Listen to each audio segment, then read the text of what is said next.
You know what they say? You bring your kids into this world, you feed them, you clothe them, you raise them. In my case, Michael's been kind of like a kid, although I didn't bring him into this world, but I feel like I've had to raise him and mold him and teach him. And now it's time to kick his ass out the nest. So he's not going to be on the show tonight because um, he's only got about a day before he flies out and heads to Alaska. So I feel like I've done my job in teaching Michael. And Michael's probably listening to this going, oh, God. But anyway, and so he is about to escape and fly the nest and head north to Alaska. So tonight, we're not going to have him on the show. I'm just going to be it. That's it. Although we may have a special guest, I'm still waiting to see whether or not they jump in. But so anyway, I don't know what's going to happen with tonight's show. I guess maybe we'll, I'd had a couple of topics I really wanted to talk about, and one of them was technology. The other was, some of the trailer markets in this RV market. And I know the RV is a little bit outside of our normal box, but there are a lot of people who overland that have small RV trailers. And I think it's one of those things where if you, depending on your family or whatnot, you may have, that need. So that market's kind of, that was starting to hurt. But before we get started, I really want to send out a special thanks to our sponsors, Chad with the Overland Attic. I meant to ask Chad and I forgot to. Maybe he will pop in if he's got time and he can tell us how the rigs and swigs went this past week. But anyway, Chad, thanks for all your support and being part of this for us. Midland USA, Rugged Bound, the Overland Essential guys. They're doing a lot of good things. So anyway, we appreciate all of you. Anyway, yeah. So with that said, how about we do something a little different, and let's talk a little bit about some of these new RVs or the RV market. Which, and when I say the RV market, I'm grouping in overland trailers. I'm grouping in, that kind of stuff, and see whether or not you agree with me, because I've kind of started, I've studied this stuff pretty hard over the last few years, and I don't think it's any secret that the market itself is really starting to hurt. So it's becoming, a few years ago, it was the seller's market, meaning the dealers that were selling some of these trailers. And now I think it's turned around and become more of the buyer's market.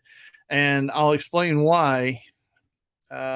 Primarily, obviously things have the ebb and flows, but when you start to see manufacturers do a lot of the things that they do when it comes to marketing, for example, when a RV dealer starts offering, massive rebates, there's a van company right now that's offering, $12,000 in rebates if you buy one of their vans. Now, to be honest, 10,000 of that comes from the manufacturer Ford, but they're throwing another couple thousand on it. And that's just sweeten the deal, because what they're finding is a lot of people went out and ordered a lot of these, units. And now they're starting to hang out in the dealer's lots, and they're not moving as fast. So, that's one of those things. And then you have the other things that I think some of your dealers, or some of the things you'll see, whether it be manufacturers or RV dealers or whoever. And that is, they just want a discount. It's not a rebate. They just give you a big discount or they want to do, model closeouts and one thing and another. And so I've looked at a few dealers around the country, and there's some trailers that were in the 60,000 plus range, and they're down in the low 50s now. So, a $62,000 trailer is going for, about 53,000, 54,000 now. And beforehand, you couldn't do that. It was their market. And if they wanted to charge you an extra $10,000 or whatever it is, you're just going to pay it if you wanted it bad enough. So anyway, um, that's one of the things that I've been watching pretty hard. Um, I think that what we're going to see soon, some of you may disagree, but I think, and I think it's already started a little bit. Michael and I've touched on this in some previous episodes. Is that, sorry, get notifications here. As Michael and I've touched on this, is that, you're starting to see a lot of trailers that people bought 2 years ago go on the market now. And it's funny to me, and I say funny, but you hear people or you see people post their equipment for sale, say a trailer, and they say, well, it's just not working out for our family, or we realize that we want to do something different. And that may be the case in some instances. But I think what they've realized is that, hey, they bought something and they way overpaid, and they're paying a high payment and a high interest, and they're ready, or they're going to try to get out of it. I'll give you an example right now on the Opus owners website, and I'm a huge fan of Opus, so I'm not dissing Opus. Please don't take that the wrong way if you're listening, but I'm a huge fan of theirs. But there's 13 trailers for sale, I think 11 or 13, something like that, on the website now. And they're all different models. There's not any one particular one. They, range from, I think, 22,000 up past, 55 or close to 60,000. So they're out there for sure. So, yeah, that's one of the things I've been watching. I don't know about any of you guys. But yeah. So let's talk about, let's see here, who we got here. Van City Adventure. Hey, thanks for jumping in. Okie Rover, the pricing structure seems overly complicated. It amazes me that there is, as in your example, 12,000 they can just write off. Listen, man, I'm right there with you. I don't understand it, but in my research, what I'm finding is when it comes to you as a consumer going out and buying one of these trailers currently in today's market, if that thing's listed for, let's just use 40,000, you could easily walk in there with about 30,000 or 31,000, maybe 32,000 in cash and say, this is what I want. And they're going to take it. So I don't, I'm with you. I don't really understand why. I don't understand why they have that whole structure. And I totally agree with you. Um, but the car dealers kind of did that to us. If you think about that, okay. Like, if you want to go buy a new Raptor, it was, I think, 78,000. And then they put 20 at some of the dealers, they were putting $20,000 on top of that they called market adjustments or whatever. And the RV companies did some of that same stuff, but I don't think they just posted it in the same sense. But now you've got some RV companies that are, have already shut the doors, or they've reduced their production.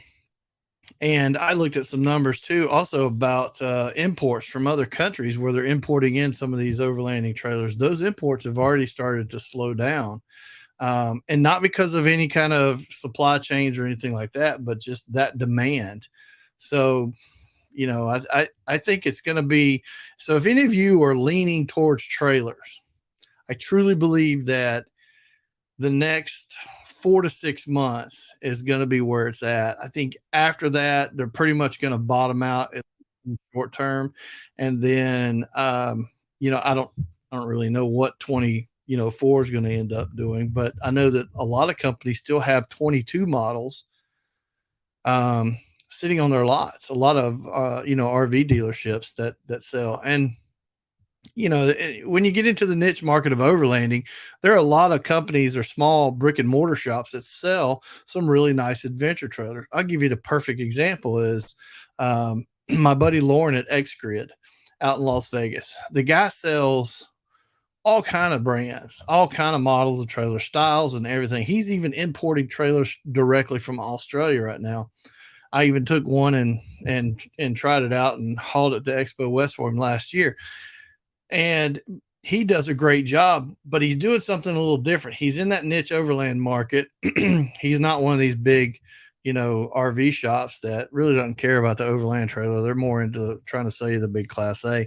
So, he does a great job. And, I don't, even in talking to him, his business is doing well, but that's all he does. He doesn't have a gear shop.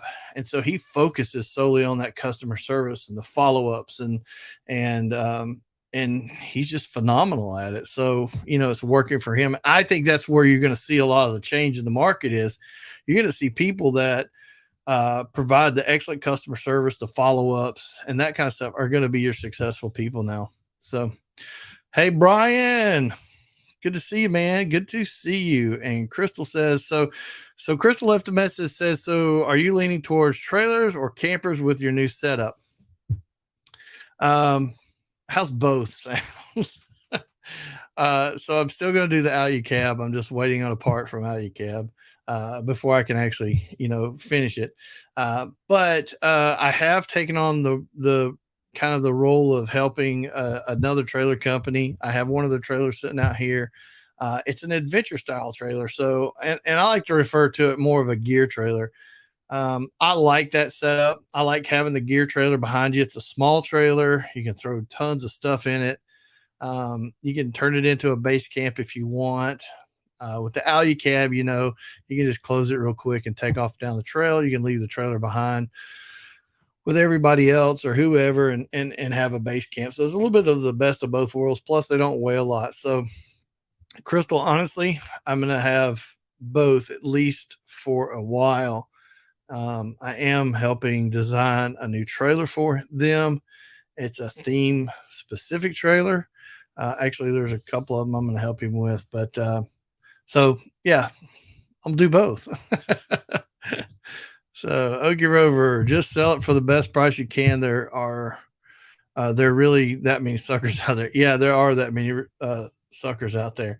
And I think, and I don't know, maybe we should call suckers, but there are a lot of people out there that want to, especially during COVID and I'm so past that shit. It's not even funny, but it's reality is that during that time, a lot of people wanted to get out. And that's the only thing they had was the avenue of getting out into the wilderness.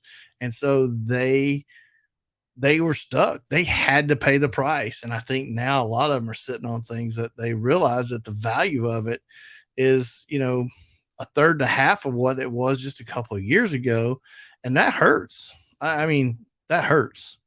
So anyway, that's kind of my view on the trailers thing. So, so we were supposed to have a good guest on tonight. And I'm thinking that maybe let me check my messages here because he's a busy guy, and Okie Rover says not suckers then more money than sense. Yeah, that's probably it, buddy. That really is. That's probably it. So anyway, yeah. So let's talk technology. Any of you geekies guys out there, gals that are into technology, probably know that, or if you've listened to the show, know that I'm kind of a geeky guy. And I sat down and watched. I know I'm going to take the heat for this, but I sat down and I have an Apple developer's license to build software for them. I don't build software for them. Well, I dabble in it, but that's about it. So I'm pretty dangerous if you want to know the truth. Anyway, but I watched the Worldwide Developer Conference, and there were a lot of really cool features that are coming into the next versions of the software, the iOS for the phones and for the iPad and one thing or another.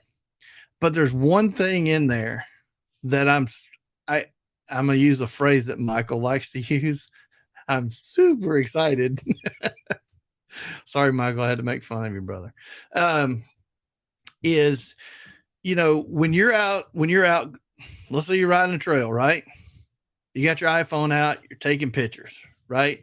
You got your map out and you're using whether it be Gaia, Onyx, or even Google. I mean, you can say Google offline, whatever it is that you're doing. Even listening to your music. So you got a playlist that and I have a playlist. I don't know about anybody else, but I have a playlist that I listen to when I'm on the trail. If we don't have the our Midland radios and we're talking back and forth, they're adding a new feature. It's a journal, but what's really cool is it uses machine learning. So it figures out as you use your device what it is that you could possibly put in the journal. Well, I look at this and think, oh man, how many times have I taken pictures? And tell me if you've done this. You've taken pictures and you've listened to you've done whatever. And at the end of the trip, you just forget. Or somebody didn't share the picture, that somebody else took pictures, but they didn't share them, or you didn't share them, or whatever the case may be. So with this new feature that's coming out, this journal, it groups all that together.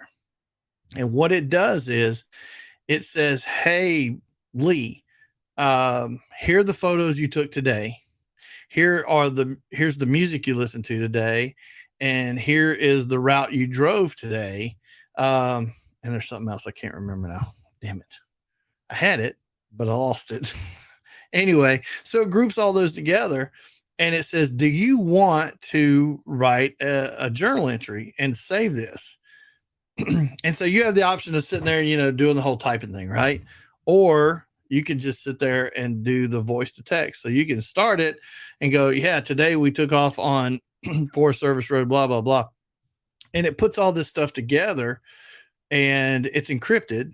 So it's encrypted end to end. So meaning you can't, nobody else can see it, not even Apple. And so what you can do then is when you get back home, you have that data there that you can go and now you have it grouped together. You don't have some pictures from the day before yesterday versus today, and you don't get them all mixed up and that kind of stuff. And then you can post that to social media. You can add it to your blog. You can even share it with other people. If you want to send that journal entry and it's not like a personal entry, then you can send that. To me, that's kind of cool. And that's the geeky part where I get into the techie stuff. So, Okie Rover says, can I move that journal directly to my blog site? That would be pretty cool. I don't know yet, but if you'll shoot me a message, I'll get back into my developer portal and I'll try to read and see how much it, how far there, how deep that'll go. This is just the first version of it. And I played around with it a little bit. I did update. So I have iOS 17, which is, I think, the actual public version now is just now 16 or something like that. But anyway, played around with it. And I have to tell you, it's pretty cool. They also have another feature that I kind of like this for, one of the things you run into on the trails, let's say I meet one of you on the trail and you don't have, or I have a route and I want to share that route with you. Well, if you're on iOS, then I can just airdrop you a file, right? But if it's a big file, we got to sit there and we got to wait for that to transfer over Bluetooth. Now, inherently, it's pretty quick. It really is. But with this new feature in the new iOS, it will allow me to airdrop you and then you take off down the road and it switches from local Bluetooth to sending it over the internet. It's still secure and encrypted end to end, but now you don't have to sit around there and wait. Now, That being said, if you're on the trail and you don't have cell service, it's not going to upload until you hit cell service again. But if I have OnX and you have OnX or Gaia or whatever you're using, and I have a house full of kids, probably can hear them, then you're able to, share those GPX files. And even if you don't have, the service right now, or you don't have time or whatever, you can still start that transfer and then pick it up when you get down the road. You're down in the Ozarks, and there's not a lot of cell service down there, especially in some of those places. But you stop at the OARC Cafe to get lunch, and it just picks right back up and starts, pulling that file down. So that is another new feature that's really cool in there. And there's some other pretty neat stuff that not necessarily is going to be, yeah, probably not necessarily what you would say as an overlanding technology kind of thing, but those two things stood out to me a lot because I think those two things can benefit those, what we're doing. So technology is great. I don't know what's everybody's preferred like device. Are you guys iOS folks or are you Android folks? Because I'm iOS. And so, I have one Android device and I don't even own a Windows. No, that's not true. I do have a Windows device. I keep forgetting. I have a CNC machine out in the shop, and I always forget that that it's Windows. So that's the only Windows device. Everything else we have in our house is all Mac and Apple stuff. So anyway, so hey, there's AJ. He's iOS. Crystal's Android. Crystal, come over to the dark side. It's much better over here. So nothing against Android, but slow. It's not user intuitive. And once you get into the Apple ecosystem, I mean, like I'm sitting here, iPhone, iPad, watch, Mac, and everything is just all working together. So anyway, technology is great for that. However, speaking of technology, did any of you see the I might need, okay, so Crystal says I might need to better guide features on iOS. I did not know that. I don't use Gaia. I have it, but I don't really use it. I use OnX. I know everybody has, it's like Apple or Windows or Apple Android, whatever you want to call it. Gaia and OnX, it's kind of that same thing. You either kind of tend to go one direction or the other. And I use OnX. I like it because I'm getting older and I like the simplicity of it. It's not just a bunch of information overload.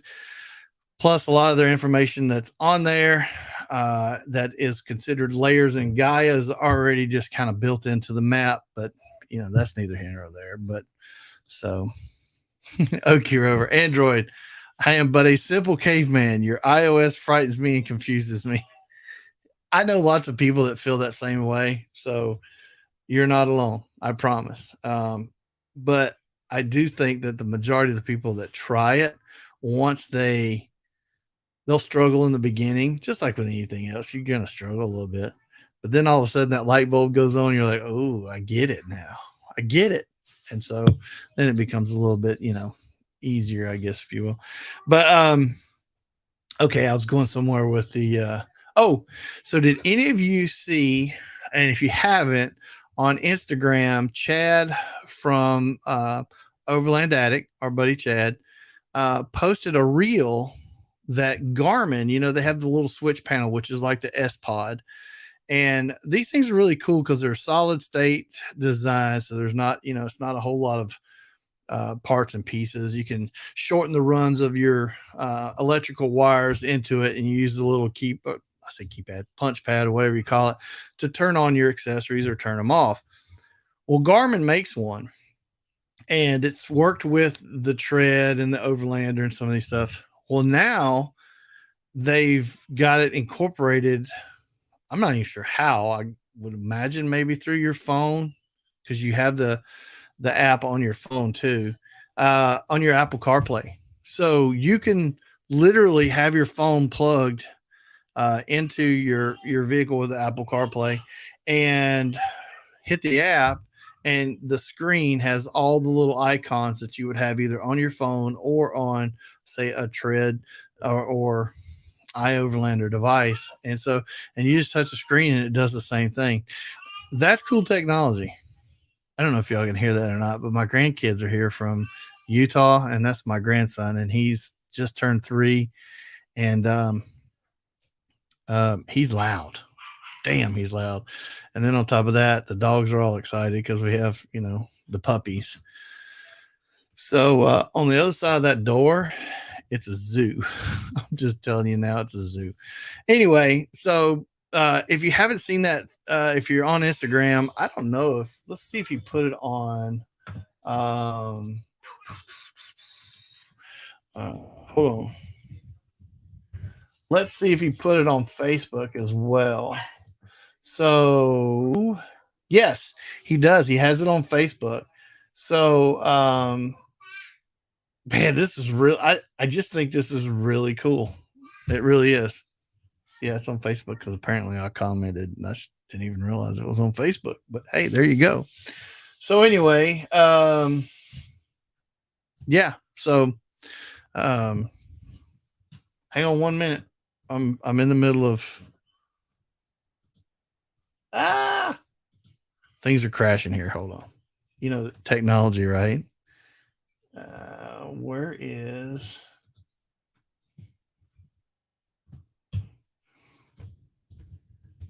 okay. I'm sending somebody a message real quick. Anyway, so yeah, chattering up a storm in there. Yeah. Okie Rover says chatting up a storm in there.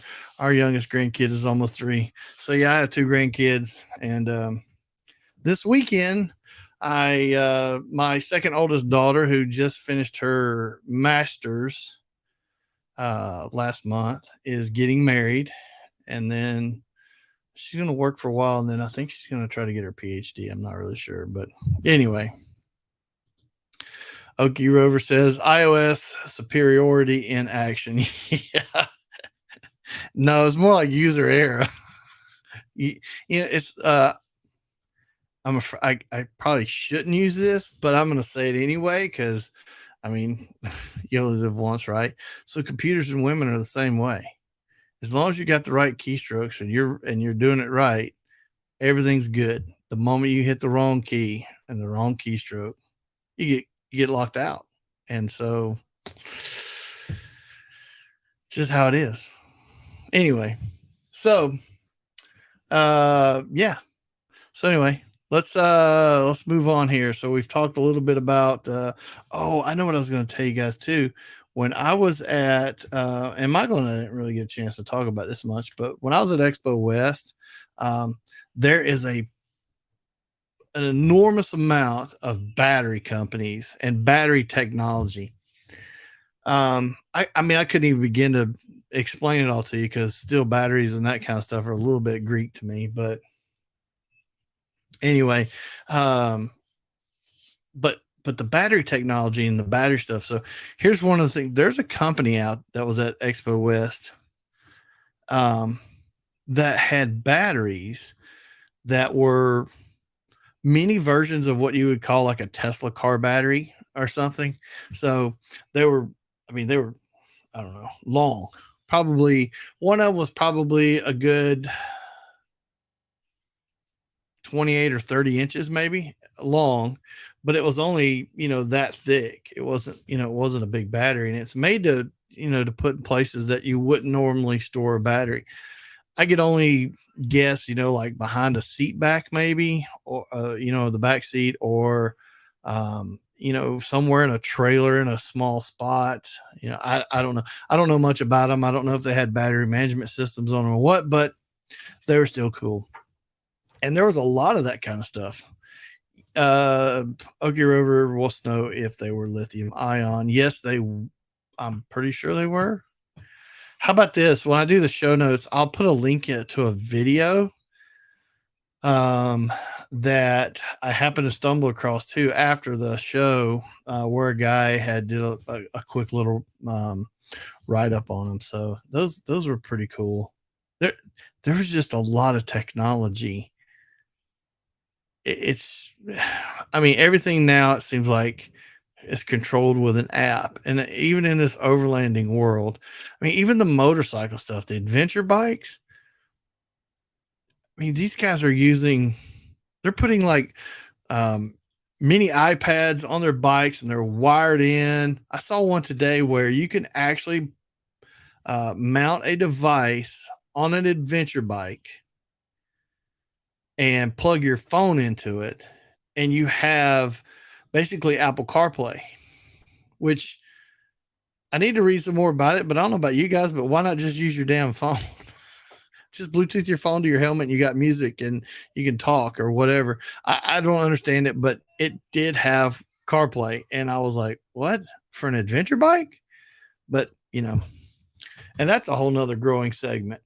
I think you see so many people. As a matter of fact, my buddy AJ that's listening right now, he has, ventured into that. And quite honestly, I've been down to the Kawasaki dealer and looked at an adventure bike myself. And found one I really like, and it's not too expensive, so that if Lee tears it up and lays it over, which he's gonna do, it's not gonna hurt as bad. I can't go out and buy a $20,000 BMW motorcycle knowing that that bad boy's gonna eat it right along next to me. So anyway, yeah, technology, and it's even hitting those, the adventure bike stuff. So anywho, let's see what else we got here. Oh, here's something else. Okay. Real quick, in the comments or in the chat, do any of y'all have National Luna refrigerator freezers? Whether it be I think it's just a no, it's not. I think it's any of them actually. Do you have those? Now, I have one that has the 2 fridge and then the freezer, but the 2 fridge are, one setting and then the freezer's the other. If you do, Chad also posted the other day, and this is cool technology. Now, and I realize that some of you may go, "Oh, but wait, that's not anything normal." But you have to understand there are a lot of companies that just wait, and they wait until they got their stuff just absolutely spot on before they do it. And I'm hoping that this is the way it is with National Luna. But National Luna now has a replacement panel for their fridge freezers that you can finally change it from Celsius to Fahrenheit for the temperature, because currently the way you get them, you can't. It's just Celsius. But secondly, it has Bluetooth with an app. And so now you can change the temperature while you're heading down the road. You can monitor the temperature, all that kind of stuff. And it has a little panel that, hold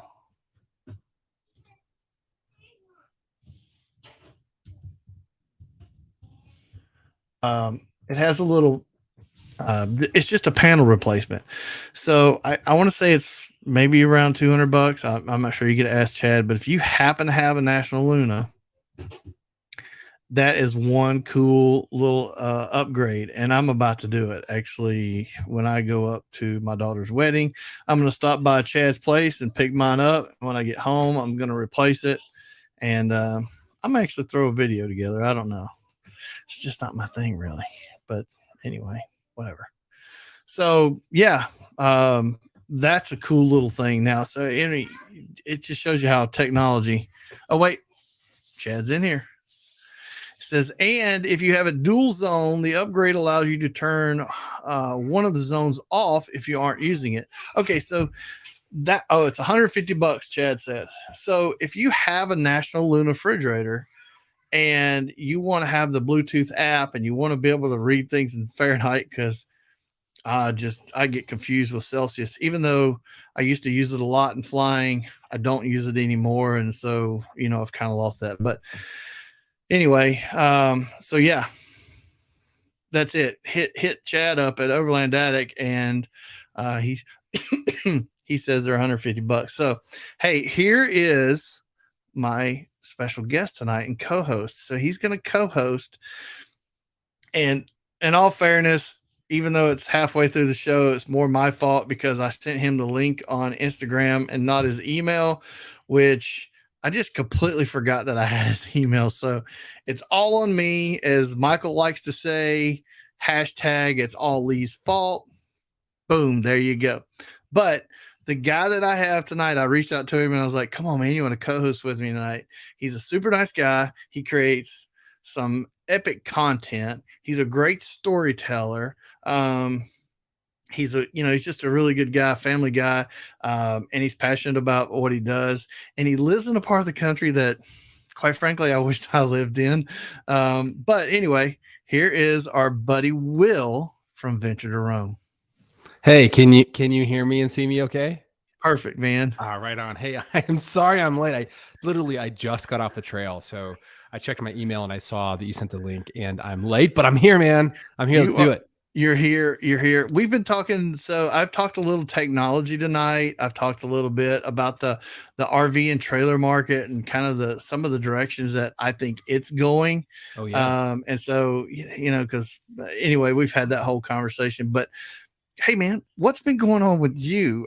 Now listen, I did see your last couple of videos. You finally got the 392 a little dirty, maybe. Uh-oh.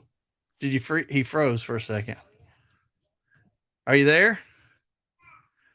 Oh no, Will froze.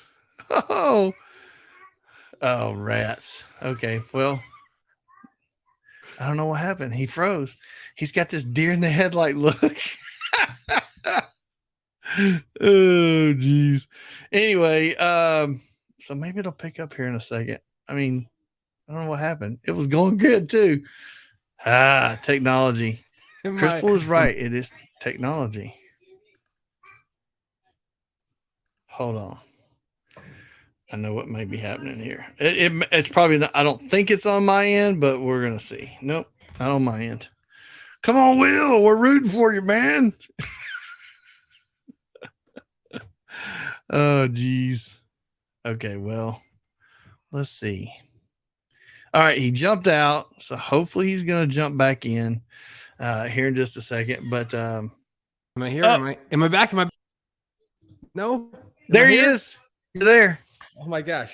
Okay, sorry. I don't know the technology. Speaking of technology, it's crazy right now. It is, and that was what I mean. It's like we've been talking about technology tonight, and so that was when that happened. Crystal Exactly, Crystal throws up and goes, technology. So hopefully it's stable now. You've gotten the 392 dirty? Dude, I just got off the trail for the 392. So so the answer is yes. So I've taken it on 2 trips. One was just a shakedown trip. Yeah. And it was really just kind of like a graded dirt road. And it's just like, just chews that stuff up like cornflakes. I mean, it's just so awesome. And then today we took it on a rock crawling trail. There's a trail out here in Idaho called the Lost Trail. It's out in the Owyhee Range. It's a known place for rock crawlers. So we took the 392 out there, and we took Chris's rig out there. My best buddy Chris. We just put a new metal cloak suspension on his rig. I saw that video. Yeah, so we went out there today and we drove the crap out of it. I mean, we literally rock crawled that thing, and aired down tires, stock off the lot. It's incredible. It's incredible. I mean, it's got 35s. It's under warranty. It's so strange to me that like I'm driving this thing and it's under warranty, and I'm literally rock crawling with it. So yeah, it's great. And we're about to launch a trip. We actually start next week, where we're driving from Hell's Canyon to the Pacific Ocean. So for those of you who don't know, Hell's Canyon is the deepest river canyon in North America. It's deeper than the Grand Canyon. And it's on the Snake River, which is the river that splits Idaho and Oregon.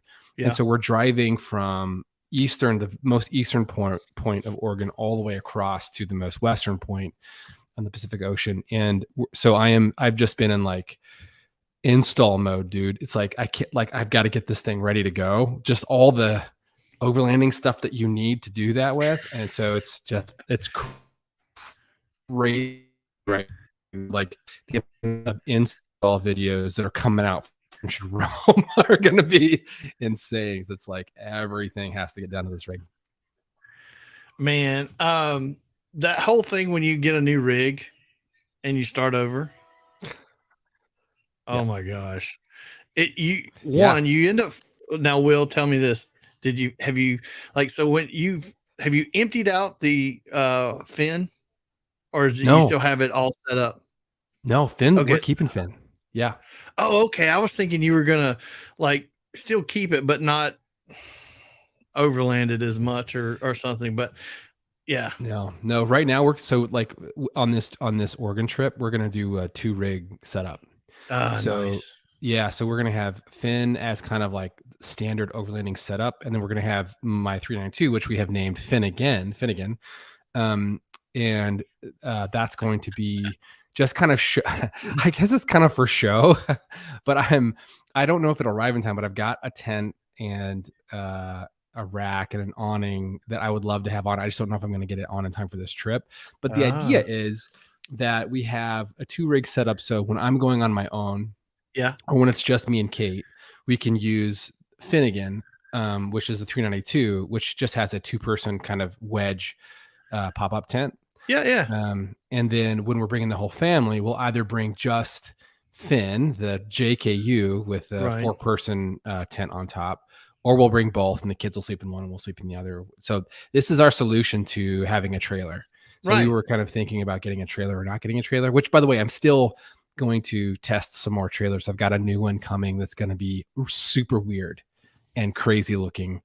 It's another Australian company that does nutso trailers. So I can't wait to try that out. But for right now, we're not going to buy a trailer. We're just going to keep our JKU. And Kate loves to drive, and so it's going to be great. Which one of the AORs are you getting? It's not an AOR. Oh, it's No, not. no, it's not an Is AOR. it? Oh, it's the new one that Lauren has that has that back area that Yeah, has like a platform in it. It's like a deck. it's weird. It is a weird look. It was at More Yeah. Expo. He had it there. Yep. You're Yeah. right. It is really weird, but I get it. Like no, I mean when Yeah. you walk in there, you when you first see it from the outside, you're like, nah, I don't know. Then you Yeah. step inside there and you stand on that little platform and you see that little chair, the little table where you can sit there and have your coffee, and you got the bed. Then it steps out to the other side where you can put the shower and the potty and all. You look at it, and you're like, oh, okay, I get it now. Yeah. So it does look weird, but I get it. Yeah, I'm trying to remember totally. what the name. I'm trying to remember what the name of it is. It's like Uh, I want to say it's like a. It starts with a T. It's not taxa. I don't think it's like yeah, a no, TVN. it's something weird. Anyway, so yeah, so for those of you who are listening or watching, because we don't really have a picture of it, it's like a teardrop trailer. But you know how teardrops usually have like a kitchen that pops up in the back? This has a whole tent that so like it has this hatch that pops up, and the tent hangs down from that pop up with its own little platform. So you have room to sleep 2 adults in the trailer, and then you have room to sleep like if you bring like cots or something, you have room to sleep 2 more kids or people in this kind of canvas annex kind of a room. Yep. And then the kitchen slides out from the side of it. So it weighs, I think, 2,500 pounds. So it's really light and it can sleep 4. I mean, that's pretty incredible. So It is I'm going to test it really out. cool. It is really cool. So, are you going to trash it like you did the expedition photo? don't, this is like, that's like still a pretty ripe wound. Don't bring that up, man. They're not going to send me Oh the my trailer. god, that's funny. I even joked around with Lauren about that one at the More Expo. I was like, Yeah. so did you see that coming? He goes, no. He goes, but man, that was pretty. He said that was pretty epic. So he thought that was great. I've never seen any mud like that. So for those of you watching, I took this trailer out there's this really great company called X Grid Campers. It's based in Las Vegas. They just opened up a new dealership in Tennessee. Yep. I think Knoxville, Tennessee. Knoxville. Yeah. Yeah. Yeah. And it's a dealership for off-road campers, and they carry a lot. They carry some U.S. campers. They carry a lot of Australian campers. And Yep. so he sent me a camper for 3 weeks, a camper trailer, a really, really nice one. And I took it out, and it was in the winter, and we got into some super bad mud, like super bad mud. Go watch the video. I'll put a link in it. Oof, it was nasty, and It was. the trailer wound up getting really scratched, and I felt really bad. But Lauren, the owner of the company, was super nice about it. Yeah, that was an expedition trailer that's made by some good friends of ours, Artie and Stacy down in Salt Lake. They make a fantastic trailer, and I don't know that when it comes to trailers, I've seen many that utilize as much space as they do. They take and use the space. So that trailer that you're getting is called the track trailers, the T-Van. T-Van, that's what I was thinking of. Thank you. Yeah. The T-Van track. Yeah, and it's on X-Grid Camper's website. Go take a look at it. I'm telling you, when you're right, it does look like a hybrid teardrop / square drop, as they call some of the square ones. But I tell you what I thought was really cool too was that awning, the way it kind of it's curved. It's got like a wing. It's like a wing on an airplane. It's got the and so anyway, that'll be weird. Fun. That'll be fun. Weird. Yeah. It'll be a blast. I'm not like, I can look at these trailers from a perspective like I'm not really a trailer guy. Yeah. And so like we have been thinking about maybe getting a trailer, and so it's kind of fun to kind of view these trailers through that lens.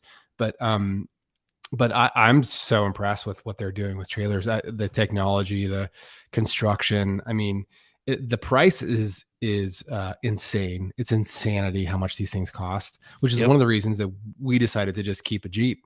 Yeah. It's much cheaper to just keep a Jeep than it is to buy a new trailer. The biggest problem with the trailers is, and this is, I mean, this conversation has been had with Lauren and I, is that one of the biggest expenses for these trailers. So for instance, the track trailer, this T-Van, the Zenith model, is $63,900. Wow. Man, that's like buying a Gladiator, a nice Gladiator. Yeah, it is, right? Michael didn't know you were coming on tonight, so he's like, "Wait, what? Hey, Will, I'm taking your spot, man." Yeah, that's why I said this when I first started the show. I was like, you take your kids and you raise them and you teach them and you mold them and then you kick them out of the nest. I was like, yeah, Michael's getting kicked out for a little bit. Well, he's got a good excuse, man. The guy, he does, doesn't he? Right now, yeah. But I'm not Michael, by the way. I don't intend to be. He's an awesome podcast host. He's pretty good guy. I kind of like him, keep him around a little bit. But this T-Van, one of the biggest expenses is getting it over here from Australia. Oh, really? Okay. We've looked into some of this stuff. Now, I don't know what Lauren's is, but some of these have cost upwards of $12,000 to get them here. Ooh. I mean, it is a long way, but it is, but you have to add that to the cost of the trailer. So yeah, I'm looking forward to that one. That will be awesome. So what else have you been doing? So a lot of 392 stuff and just trying to get ready for the summer season. Hey there, look, you got a visitor behind you. She probably wants something from you. Okay. He ate what? Oh no, somebody's choking. Somebody has kicked the dog. The dog has attacked someone. I'm pretty sure someone's in danger. No, Legos. Oh, someone stepped on a Lego. It's a Lego debacle. One of the I get it. All right. I gotta finish this up. Don't make me break out red honey-itis. So bye. Rude. She's not wrong. She's not wrong. No, dog's eating the Legos is what she's trying to tell me. Oh, yeah. Hey, that happens. So trying to get the 392 ready, doing a bunch of new types of content for my channel. So I put out a poll to all my followers and Instagram followers and just kind of asked, hey, what content do you want to see this next year? And I got a lot of feedback and it was really overwhelmingly like, we want to see your trip videos. We want to see like beginner overlanding content, how to start things and how to do stuff. And we want to see your build, your 392 build. So I started making, I don't know how many videos I have right now in the queue, just so many videos on like I launched one a few weeks ago, how to find great campsites. We're going to do one like how to what to be afraid of and how to conquer those fears, like when you're out camping, like how to deal with wildlife and just the unknowns of overlanding. How to we're doing like the 392 build. We're doing all this new stuff that's coming in, like install stuff. So Yeah. I'm working with Baja Designs lights. I'm working with Metal Cloak. Clearly, I'm working with Metal Cloak. They're amazing. Yeah, they make some really nice stuff. Oh They my do, and they're gosh. just like besides that, because there's a certain level of quality that you need, and then Yeah. above that, sometimes it's just luxury. And they're like at this really sweet spot in the market where it's really high quality stuff, but Yeah. it's still a good value. It's not priced so high that it's like insane, Yep. but and it's because the guys who started that company are all Jeep guys, and they have done the Rubicon Trail more than anybody in the world, and Wow. they love, and they give back to the community a ton. And so they've just been uh, incredible people, which is what I kind of screen for first Yeah. when I'm, thinking about working stuff with people. So, and Factor 55, Warren, uh, doing stuff with them. And so there's this educational stuff, there's the build stuff, there's the trip stuff. That's And so fantastic. it's just a little frenetic and crazy at the Venture to Rome headquarters at the moment. And I think like towards like halfway through the summer, it'll start to slow down a little bit and I'll get into a cadence. Right now it's just a total mess, but it's like so much fun. I was out on the trail today with Chris, my best buddy. And actually it was right before we hit the trail. We went out for tacos and margaritas right before we hit the trail, which by the way, don't drink and do as I say, done as I do. Do not drink and drive trails. And Let's I be was honest. like, One margarita. I mean, unless it's like a bowl, one little margarita. Look, I may have had more than one. So we're not judging. look, it was a lot. Look, I was not intoxicated on the trail. Yeah. So we know you wouldn't. We know you wouldn't do that. I was telling him, I was saying like, isn't this great? It's like this. It's a Tuesday afternoon. Here we are. Like our job right now is to go drive this trail and film it and try to add value and create content around it like that. That's just so much fun. It's a lot of work and it's crazy, but it's so much fun. Yeah. See, that's exciting. I got a buddy of mine. I got one of his trailers out here in front of the house, but he's building these trailers. But he's come up and he took and put together like a Pelican case, one of the plastic cases. Yeah. And he cut out all his foam, and when you open it, it's a complete margarita bar. Nice. Great. And so yeah. he's got this thing slid down in the bed of his truck under everything. And so when you get to camp, he's like, "Hey, who wants a margarita?" And we're all like, "What? A margarita?" And he's like, "Yeah, baby, here." And he slides this thing. I mean, he's got the shaker, he's got the whole nine. And I'm like, okay, either you have a drinking problem or you really just really like margaritas. Clearly margaritas are important to him. Yeah. And so it cracks me up, but he does make a hell of a margarita. I will say that. So we're gonna do at Overland Expo Pacific Northwest in Bend, Oregon. I'm gonna be there. Rob from Revere Overland's gonna be there. Kevin from Rhino Off Road's gonna be there. Mike from Fly Fisher 530 is gonna be there. Josh from Overland AZ is gonna be there. And we're all like trying to like camp together to have this little pod unit. And we're gonna have a bourbon picnic. So we're gonna like send it out to all of our whoever's listening, like send it out to the ether. Like here's our location at Pacific, here's our camp location. Yep. Bring your own bourbon, come and share and just hang out. So we're gonna do that one of the nights, maybe Friday night when folks are getting in. Mike literally responded just a few minutes ago. He's gonna do a podcast with me too. Fly Fisher tonight? No. Mike from Fly Fisher 530. Yeah. He's like one of the nicest humans. We've done a couple collab videos together. Yeah. And he just, he lives in the Sacramento area or in the kind of North Tahoe area. Yeah. And just beautiful part of the country. Super nice guy. Seems like it. I think he drives a Jeep JKU. Yeah, he's got an Alucab wedge Yeah. on top and all. Yep. But yeah, I sent him a message about doing another show, just one of our shows, and Mhm. he's like, oh yeah, yeah, yeah. So anyway, he went and looked at our website, but he just sent me one. So it's funny you mentioned him. Yeah, super nice guy. I Yeah, mean, there's like we all get along for the most part. These guys, we all kind of talk to each other all the time. So I'm in 2 video feedback groups. And one is kind of smaller channels and one is a little bit larger channels because I'm like kind of have a foot in both worlds. And they like I don't know, there's probably 20 channels and we're all just friends. We all just like vent to each other when we get a bad comment. it Or like happens. we have a channel called Trolls. We just post like all the trolls that are posting bad comments and help each other's out with thumbnails and video feedback and stuff. But Yeah, the core of it is like it's just good people. We're all just friends. yeah. I get hate mail um through here, so I'll say so, and um, I don't say anything to try to, be mean to people or degrade anybody or anything.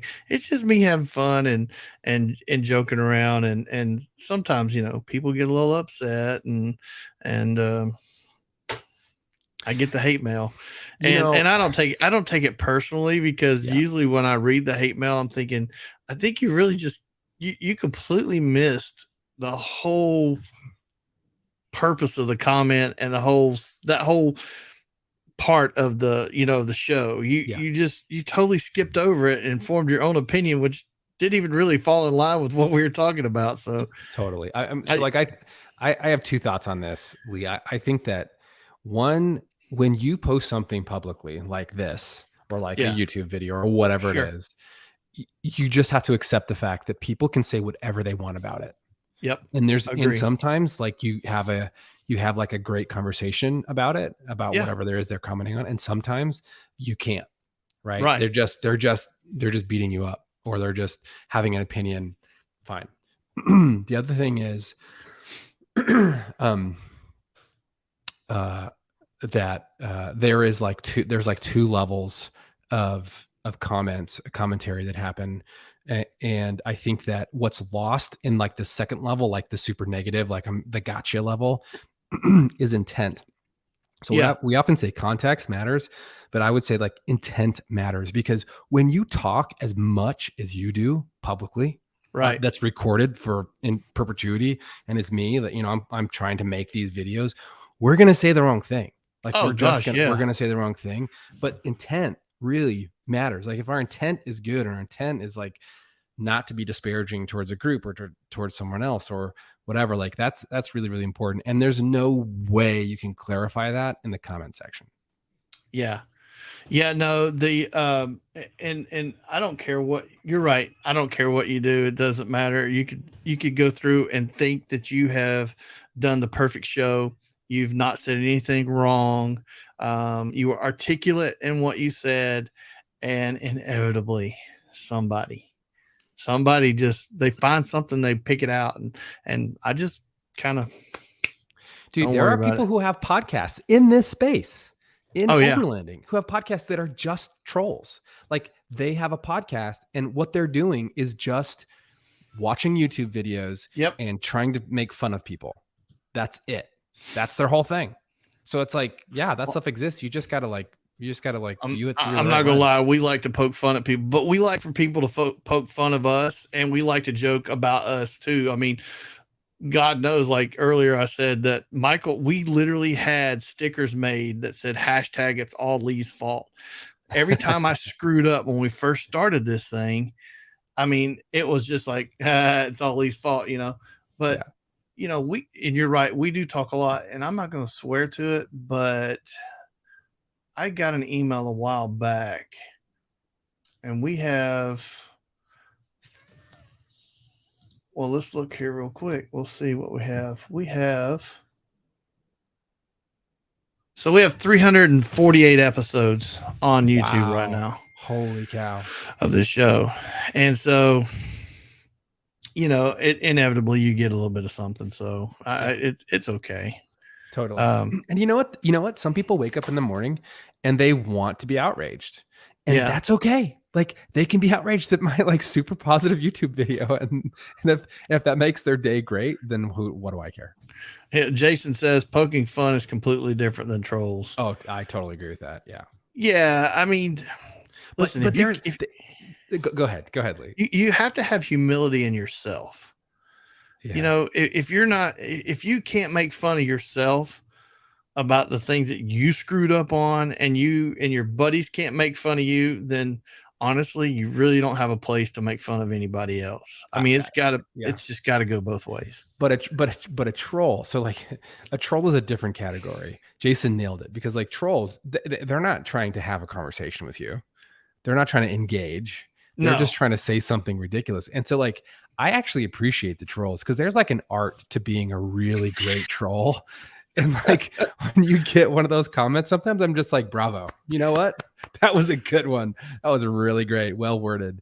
Because they're just trying to pull your one of strings. I think one of the things that'll frustrate me, you've probably experienced this, is that, and what I find kind of funny, I guess, if you will, is that there are certain YouTubers in this genre, or whatever, that produce more videos than what we do. We just do the podcast content video, but these guys are out making videos similar to what you do.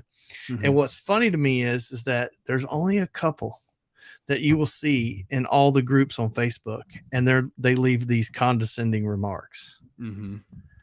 Like, somebody will ask the question, and granted, it probably wasn't the best worded question to ask, and rightfully so. You may take a little hazing off of it, but Yeah. when you're a guy that has 50,000 plus subscribers, man, don't alienate your audience by being a douche canoe So on social media. yeah. So like here's my advice to anyone who's making any level of content on social media and who's getting trolls. Like my advice is never take the bait. No. Never take it. Applaud them. Like I remember so I got a death threat. Somebody sent me a death threat on What? Instagram for a 15-second reel that I made on this really great place in Idaho. I didn't even name it in the reel. And so it like reached this level of Instagram that was just full of haters saying like you're ruining Idaho by posting this stuff, which is Idaho's not being ruined by other people. Idaho's being ruined by Idahoans, which is true of every place. Like it's being ruined more Yeah. by the locals than anyone who's vacationing in there. In fact, the people who come in to visit are probably going to be more respectful because they're self-selecting into a place and they're appreciating it and loving it. So in any case, I got a death threat, and my response was like, well, that was super malicious. Like I'm not taking the bait here, but like, well, that was super malicious. And their response was like, no, really, I'll cut you. It's like, okay, I'm going to report that one. Seriously? Yeah. But yeah. Oh Yeah. my gosh. But like, my advice is like, just never take the bait, never engage, never take the bait. Responding is optional. It is. It does not feel good to argue with the troll. It never feels good. Just let it go. You can make a funny statement. You can whatever you want to do if you want to respond, or I just prefer block the user and move on. Yeah, that's yeah. Yeah, we and Michael just posted it. I'm worried about some of the Alaskans as I post trip videos. You know what, Michael? I mean, just wait and see what happens. But yeah, so dude, check this out. Check this out. All right, I'm ready. Look. I don't know if you can see this. Can I get this out my window? Let's see. You probably can't see it. It is like, let me get that level. It's like a monsoon outside. You probably can't see it. Oh, I can see a little bit in the tree shadow. Yeah, coming down. We call those toad stranglers. Yeah, we're not used to this in Idaho. It's crazy. It's been a nutso spring. Wow. Can you imagine being out overlanding in a storm like that? It's like I can imagine what that trailer would look like on a day like today. Ooh, I would not want to be in a tent right now.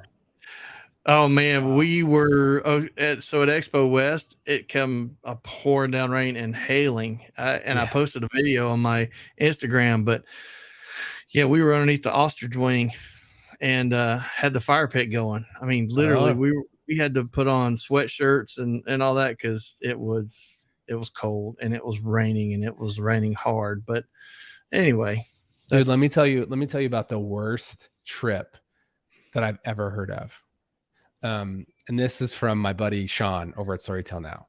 Yeah. So he was there. He tried to get there. So Sean drives from Canada, right? So Yeah. he's in BC. He drives. He hits the border. He's going. So he's coming down to Expo West. He's going to do some trips with Right. our friends Justin B. McBride and Rob from Revere before he goes to Overland Expo West. He gets to the border and they interrogate him Oh. because he actually just shares with them exactly what he's doing. He's like, "Hey, I have a YouTube channel. I'm coming down here. I'm gonna film some stuff." And they're like, "Whoa, whoa, whoa, whoa, whoa! Like, you need to like pay taxes on that or something." He's like, "What are you like? I'm not making money when I'm down there. I'm just filming stuff that I'm going to take back, and I don't make money until I'm in Canada." And they're like, "Well, you need to be a bona fide celebrity. You have like a bona fide celebrity status in order to come through the border like this. You can't come through the border again." So, so Are he you comes through. serious? Yeah. Oh my So he comes gosh. through on his way down. He stops in Boise and we have lunch. And he tells me the story. And I was like, "Dude, I mean, I don't know what to tell you. Like, I hope you can come back someday." And so then then he gets done. He was going to do a trip with Justin in Utah on the way, and Justin bails on him. He gets to where does he get to? He gets to the Phoenix area, and his drive shaft blows, and in the process Oh. blows out his transfer case, like shatters his transfer case on his Ooh. 600 horsepower massive Right. he calls it the trail destroyer on his Gladiator. So he's got to get I a new love listening to that thing. yeah. So he's got to get a new transfer case in Phoenix. The community comes to his rescue and he gets that taken care of. So then he goes and he hits a trail with our other buddy Rob from your Overland. Right. They get out on the trail, and it's like the first or second night. Sean wakes up to Rob's son, who's like, he's like, I don't know, he's less than a year old, in the tent, screaming bloody murder. And he's like, "What is going on?" He's like, "Rob, do you know that your kid's crying right now?" And Rob's like, "Yeah." So it turns out there was a mouse that got into Rob's tent, climbed up, and started eating the hand of his son. I'm just guessing like his son had like food on his hands or something, Yeah, something. Yeah, nibbling on him. but like his hand was all bloody and it's like this massive traumatic thing. So, Rob has to leave the trail and take his kid to an urgent care or something to make sure he Holy doesn't have cow. rabies or something, right? No So joke. so Sean's left alone on the trail and he's like, "Okay, I guess I'll continue going." So he starts driving the next day and he runs into this massive thunderstorm. There's like lightning strikes everywhere. And he's like, "Okay, I'm not going to do this." So he turns around, and There's a sign, Sean. yeah, exactly. Yeah. So he turns around, he goes to Overland Expo West. I think he has a good time there. And then on his way, so he's on his way back. And while he was there was like this massive rainstorm. On his way back, I get a text from him, and he's like, he sends me a GPS pin, and he's like, "How far away is your house from this?" And I was like, I don't like 15 minutes. And I was like, "Great. Sean's dropping into town. He wants to go have lunch or something." Typical Sean, just like, "Hey, Yeah. I'm going to be there in 5 minutes. Can you have lunch?" It's like, "Give me some notice, man." And I was like, "Okay. Yeah." I mean, I was like, it's clearing my schedule. I was like, "Okay, I could probably have lunch with him if you wanted to." And I was like, "About 15 minutes. Why? Like, what's going on?" And he was like, "I'm broke down on the side of the highway." And I was like, "What?" And he goes, "Yeah, my transmission just blew." And I was like, "Hang on, bro. I'll be there in a second." Cause he was like literally 15 minutes away. So I drove to him on the side of the highway, picked him up, and had the tow truck come, and the tow truck brought his truck to my driveway. Sean, poor guy, he's like, everything's gone wrong. This is like the last straw. So Sean's trying to figure out, how do I get my truck, which is still under warranty, by the way. But it's got to get to Canada to be serviced by the warranty. Oh, geez. And so he's like trying to figure all this out. I'm like, "Dude, let's just like come over. We're gonna order a pizza. We'll watch John Wick 4. Take a break. He had a little like mini keg of beer. I was like, "We'll drink that keg of beer and we'll just like chill out. We have a guest room. You can stay, blah, blah, blah." Here's a gummy. See you in the morning. Exactly. Yeah, totally. And so like, so we actually had a really great night hanging out. And then, Yeah. and then he flew out the next day, because his wife was like frantically trying to get him a flight back to Canada. Truck Yeah. sat in my driveway for I don't know a week or so. Well, he tried to figure out how to get the truck back to Canada. He had a Patreon member who's also a Patreon member of mine who helped coordinate getting his truck on a towed on a transport vehicle to Seattle where he could cross the border. They let him in. They let him back in, crossing the border to get his truck, and he drove it home. And this was supposed to be like a vacation, and it turned out to be like the worst trip. Sean can tell the story better. In fact, I think he's got a video coming out that's going to kind of document some of it. Oh But my like, God. what a terrible, Oh terrible trip. man. I thought of that because you're talking about Overland Expo West. Yeah.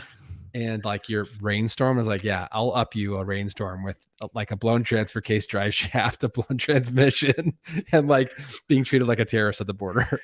Jeez. I thought it was bad when um I know this probably sounds bad. It doesn't compare to that. But when I left Tulsa, I drove from Tulsa all the way to Albuquerque straight. Wow. And I got to Albuquerque and I'm towing this trailer. I don't have my Alucab wheels, so normally I have my Alucab. Mm-hmm. But this trailer has a rooftop tent on it. And I get to this place and I find a dispersed camp spot just east. I go climbing over the rocks. I pull the trailer up. I find a camp spot, dispersed spot. I start to set up, and the freaking lightning just starts cracking. And it's that dry lightning where there's no rain, there's very little clouds, but it's just you can feel the static in the air. And I mean, it's just popping. And I'm like, oh God. Yeah. And so I'd never slept in a rooftop tent. And so I'm trying to put this rooftop tent. No, I've never slept in. I've always either had my Alucab or a trailer. And so Huh. I've never opened up like a Rome or a 23-0 and set it up by Like a soft myself. shell. Oh, is your Yeah. Alucab a wedge, or is it like the camper? No, it's the canopy camper. Yeah. So it's Okay. the Okay. whole Okay. thing, you know, Yeah. it's the Yeah. whole Yeah. thing.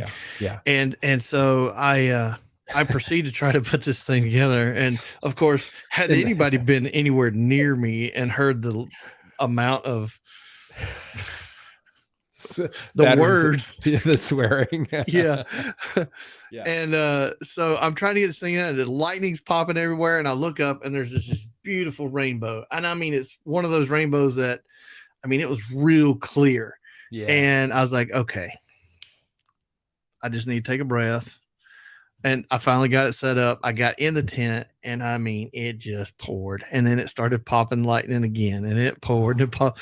So I finally went to sleep. The next morning, I got up, and it was frost. Everything had frosted over. Oh wow. And so I tried to put that thing back up. And I told my buddy that owns the trailer, I was like, I knew there was a reason why I just never had slept in a rooftop tent. Now I know. I'll tell you, man. Yeah. But that ain't as bad as Sean's, that's for sure. So like, but weather is the worst. I mean, I did a I can't remember what it was. I did something about like some video. I honestly don't remember which one it was, about check the weather before you go. Yeah. And I got a comment. Somebody was like, well, I'm not a fair weather camper. I'm an any weather camper. And it's like, but it stopped, made me think. It's like, well, everybody says that until they're in a lightning storm.